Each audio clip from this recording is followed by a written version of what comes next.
What is up, everybody? Welcome back to my channel, Classroom Yaps. And it is the fifth day of school. We are returning from the weekend, and Friday was a difficult day because as soon as I walked in the door, I realized that the air conditioner was out. Um, this happens every August. Every August, around the second week of school, maybe even the third week, the air conditioner just completely goes out and it gets really hot in the classroom. We don't have any windows that open, and the airflow is absolute trash, which is why I have this Wuzu fan behind me because even with the air conditioner, you just don't feel it. So I come in Friday, air conditioner's out, and by 11 o'clock, it is reaching 85 degrees in my classroom. Again, this has happened before in my class, um, to the point where I'm expecting it.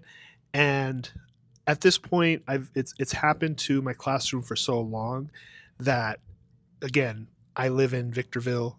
It gets extremely hot in August, and I just told the students, you know what? Take your books. We're going outside to do our assignment. Take your worksheet. We're going outside to do our assignment. And honestly, I think it went a lot better than most people would assume for the first week of school. My routines are not set in stone yet. The students have not absolutely like committed to the routines of the classroom, but I actually found that going outside led to a lot more engagement. I think my students were like a lot more locked in than they usually were, especially one of my students who tends to find himself doodling all day or coloring some picture. um, he really didn't have time for that. He only had his worksheet and his book, and he got to work. And I think the fresh air, granted, Friday was a beautiful day. There was a slight breeze, and I think tops it got to about 80 degrees outside. Really unheard of for August in our town. So it was just a beautiful day all around, and just nice to experience that weather. As I talked about in my video of killing brain rot in my classroom, especially since students are coming back from summer break. Um, it's one of the things I want to do more of is go outside. So Friday was kind of that opportunity, right? We didn't have an air conditioner, so we go outside, and I think it worked out well. The one thing that I think would make it better is just that consistency and getting the students used to it. So I'm really looking to commit to going outside maybe twice, or even three times a week to get just a little assignment done, have them out there for about 20 to 25 minutes, come back in, reteach, um, or go over a new lesson. But I think it worked out quite well. And I think a lot of people should try it. I think a lot of people would be surprised.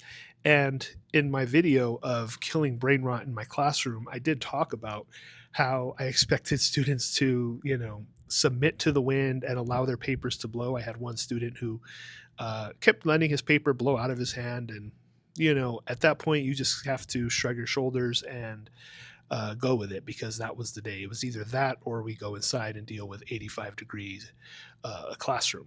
But even that, with Friday being the Fun Friday day, and the students not having Chromebooks, and myself committing to the fact that students are not going to use Chromebooks for probably most of this year, I think it went well with our activity. We did paint our nameplates that I 3D printed out for them. And again, just that's another one of those things that I typically wouldn't have done in the past on the first week of school. But to me, I've gotten so comfortable with delegating certain jobs out to other students, or streamlining the job out for myself in terms of giving the kids paint, their plates, their paintbrushes, and all their stuff that they need. And I think, again, going into the school year and jumping right into, okay, like actively teaching them behavior, you're really only going to get like one third to two thirds at best of the class actually listening to the behavior lessons. You really need to practice the behavior. I really need to practice the behavior lessons. I don't know what you do, but I really need to practice the behavior lessons in action, because in my class, we are often doing some sort of craft, some sort of sketch, and showing them how to do the expectation in the actual work on a low stakes assignment is very valuable. With the painting activity, we were able to iron out a lot of the kinks. I had some students doing certain things that I wasn't really okay with, because we didn't have an air conditioner. We have a huge fan in the classroom, like an industrial size fan in the classroom. And I had students being kids and, putting their faceplate up to the fan to let it dry. But, as a teacher, you get that experience of, if I allow one kid to come and do this, then I'm going to have about 15 kids rushing the fan right now. And, then you iron it out. You tell them to go back to their seat and dry it off with a piece of paper, or, fan it off gently with their whiteboard. But you're not going to experience that unless you really bite that off in the first moment.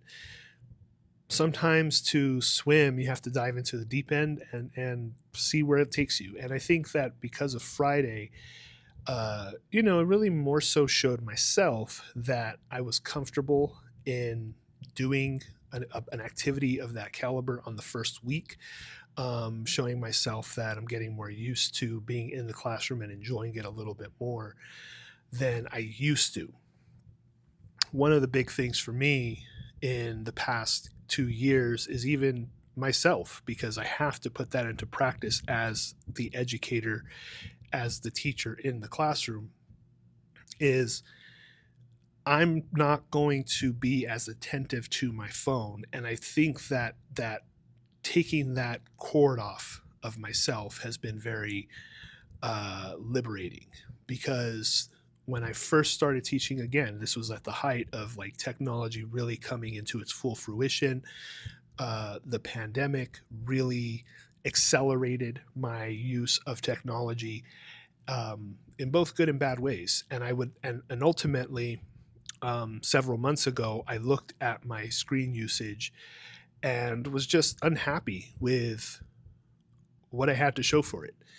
I looked at my screen usage and thought, I've spent this much time, and if you really estimate it in terms of days, that's days of my life that I have lost, and I have nothing to show for it.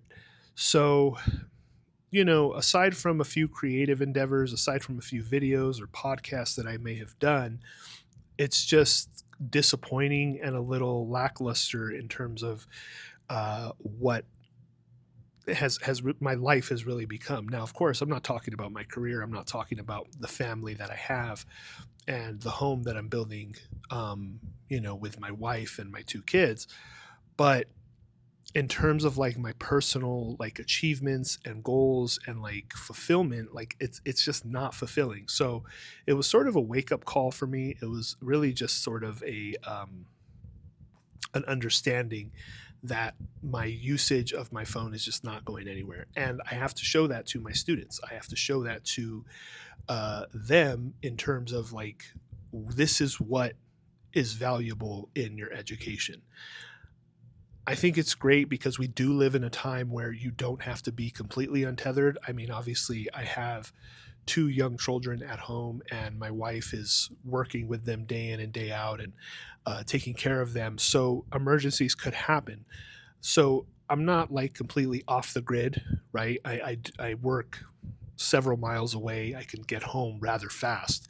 But, obviously I don't want to be off the grid. And we have those things, right? We have iMessage that comes to my main computer that I use for work. We have FaceTime. We have all these things, right? And those are useful tools. Those are useful things that we need every day.